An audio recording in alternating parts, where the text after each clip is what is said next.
5,000 movies and TV shows at the price of a movie ticket. This is the offer from Netflix, the world's largest online movie platform. In just 20 years, a small DVD rental company has become the world's biggest online video platform, changing the way we consume films, and effectively killing the movie theater business. It even managed to anger the Satanists. I'm talking about Netflix as a company trying to reclaim the time people spend on other forms of entertainment. We want to take people away from Xbox, Fortnite, YouTube, and HBO and offer them something better, with no ads and more choice. America in the late 90s. The leader in the video rental market, Blockbuster, successfully manages 5,000 stores, with most of its revenue coming from late fees on overdue tapes.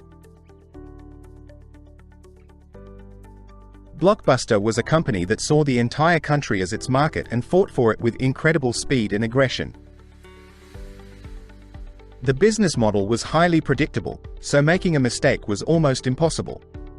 Every store was successful. Successful, but not very convenient for customers. To get a movie, you had to drive to rental locations.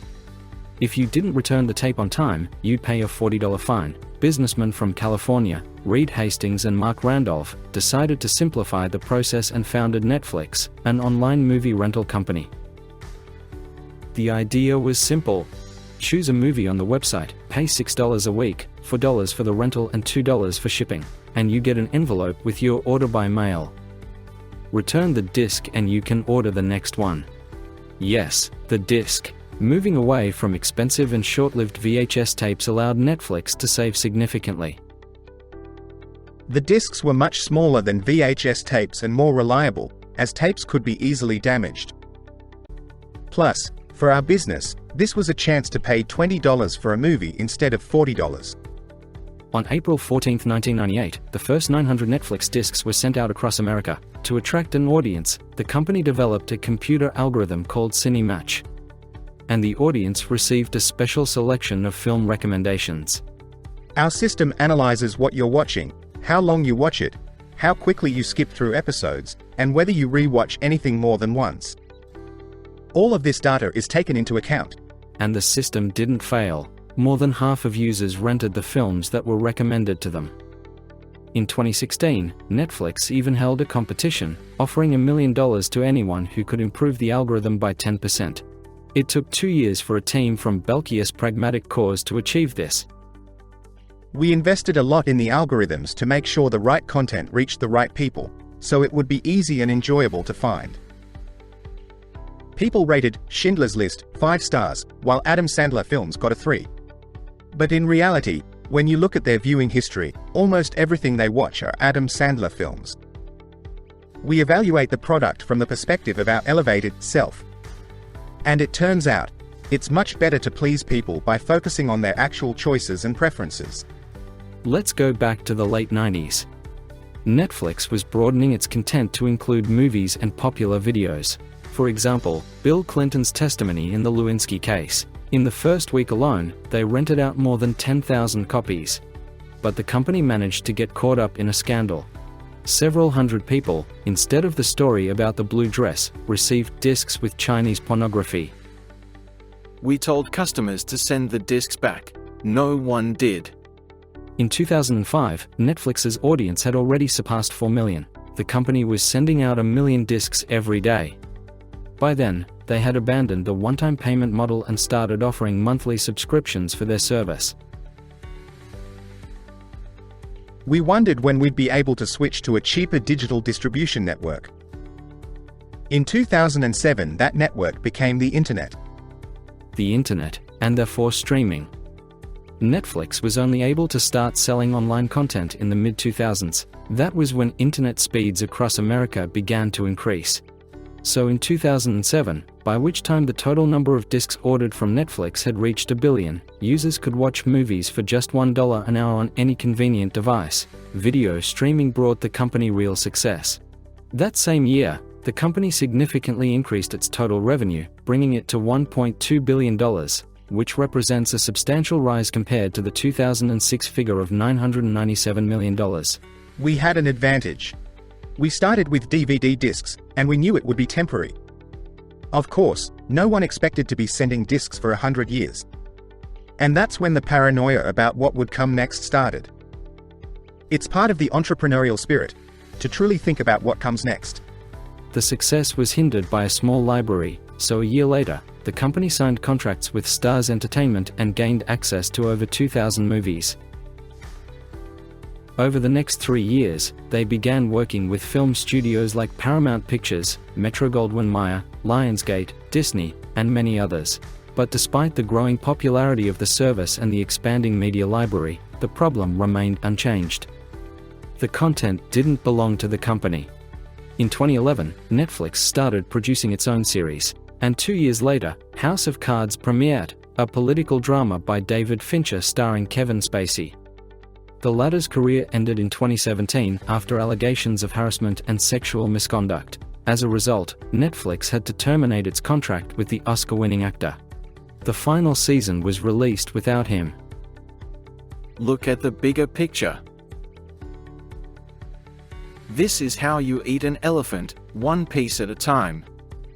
Nevertheless, the series became wildly successful, and its first season even earned a nomination for a television Oscar, the Emmy Award. This nomination was the first in history for the video-on-demand format, what we now call online television. If you're curious about how much it cost the company to film the first 2 seasons. The budget was $100 million. At the time, this was an incredible investment and a true breakthrough. Today, Netflix has essentially dominated the streaming multimedia market. Its main competitors are HBO, Amazon Prime, and Hulu. Netflix has more than 150 million subscribers in 190 countries around the world. It is not available in China, North Korea, or Syria. Netflix does not work in the occupied Crimea either. Americans lead in numbers. 60 million of them have subscriptions. Australia is second, on the green continent, with nearly 15 million. Following them are the UK, Brazil, and Canada. Netflix offers users 3 types of subscriptions. For €8 a month, you get access to content on one device at a time. For an additional €2, the picture quality upgrades to HD, and you can watch on 2 devices simultaneously. And for €12, you can enjoy Ultra HD quality on up to 4 devices at once.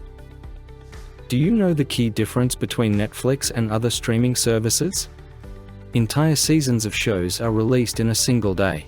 Unlike traditional television, viewers don't have to wait a week for the next episode. Consider the example of House of Cards. If the series had been released following the traditional model, with only 1 episode premiering per week instead of all at once, it could have been subjected to significantly more scrutiny and criticism over time. Because in American media culture, there's a system of recaps, where after each episode, countless magazines and online publications release their reviews, analyses, and discussions. If a show is popular, these recaps become a huge deal. And very often, they can completely destroy a series before it even has a chance to unfold. Thanks to Netflix, the term binge-watching was born, the act of watching multiple episodes of a series in one sitting. The phrase originated in the US, where 26% of adults now watch more than 2 episodes a day. And have you ever heard the phrase Netflix and chill? In 2015, it became a viral meme, and incidentally boosted the company's popularity. An invitation to Netflix and chill subtly suggests something more intimate. Netflix films are not shown at Cannes. Why? Because the company refuses to follow a key festival rule. There must be a 36-month gap between a film's theatrical release and its availability on streaming platforms.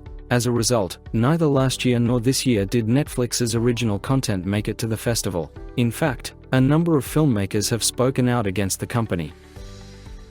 Such films cannot be in the same category at all with those that are released in cinemas. I don't think these films should be eligible for the Oscars. Fewer and fewer filmmakers, as they create their films, will fight to make sure their works succeed at the box office.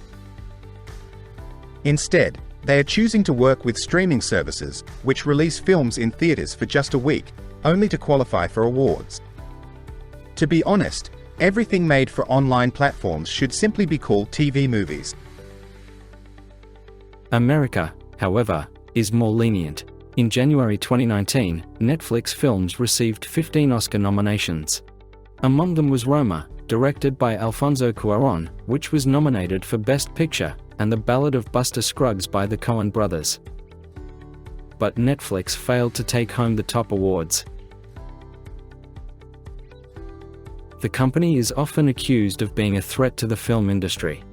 Critics argue that Netflix films are designed for streaming, not the big screen, yet their budgets often surpass those of major Hollywood productions. Netflix also has a different revenue model. Unlike traditional studios, the platform can release new films far more frequently. Netflix pledged to produce 80 feature films in 2018, and they practically kept their word. And came close to delivering, releasing over 50. Netflix's approach to theatrical distribution is unusual. They pursue an aggressive policy of releasing films as quickly as possible for streaming.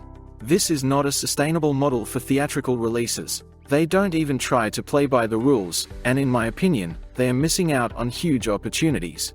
Netflix is looking for great opportunities in a different way. In particular, it lures the best filmmakers. In January, the company struck a $100 million deal with Grey's Anatomy creator Shonda Rhimes.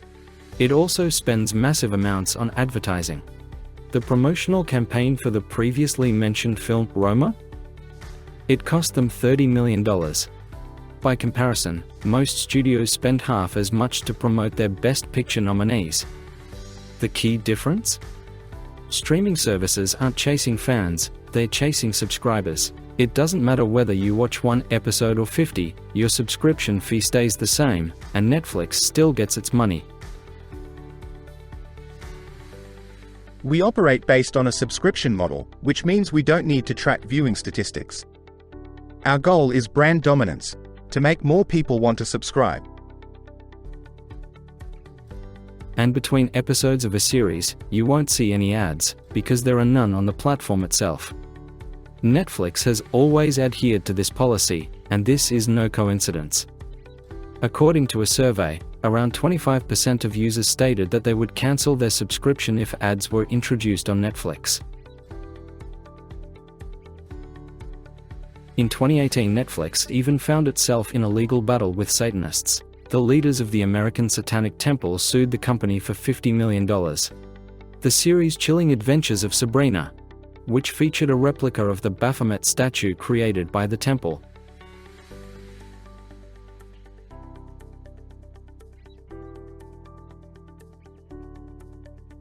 The Satanists also accused Netflix of misrepresenting their beliefs, stating that they do not actually worship Satan but instead use his image to promote free thought.